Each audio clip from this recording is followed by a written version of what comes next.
National Weather Service in Mount Holly, New Jersey has issued a severe thunderstorm warning for northwestern Camden County in southern New Jersey, north central Gloucester County in southern New Jersey, northwestern Burlington County in southern New Jersey, southeastern Montgomery County in southeastern Pennsylvania, southern Bucks County in southeastern Pennsylvania, east central Chester County in southeastern Pennsylvania, Philadelphia County in southeastern Pennsylvania, Delaware County in southeastern Pennsylvania, until 5:15 p.m.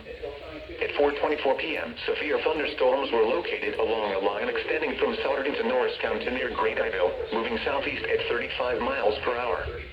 Hazard, 60 miles per hour wind gusts. Source, radar indicated. Impact, damage to roofs, siding, trees, and power lines is possible. Locations impacted include Philadelphia, Trenton, Camden, Gloucester City, Cherry Hill, Bensalem, Evesham, Mount Laurel, Ewing, Norristown, Chester, Willingboro, Deptford, Voorhees, West Deptford, Lindenwold, Lansdale, West Norton, East Norton, and Lumberton. This includes the following highways. Turnpike between exits 3 and 6A.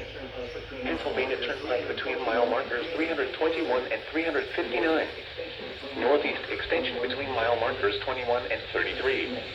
Interstate 95 in Pennsylvania between mile markers 6 and 40. Interstate 76 in Pennsylvania between mile markers 327 and 351. Interstate 76 in New Jersey between mile markers 0 and 3. Interstate 295 in New Jersey between mile markers 18 and 57. Interstate 676 in Pennsylvania between mile markers 0 and 1. Interstate 676 in New Jersey between mile markers 0 and 4. Interstate 476 in Pennsylvania between mile markers 0 and 19. Atlantic City Expressway between mile markers 4.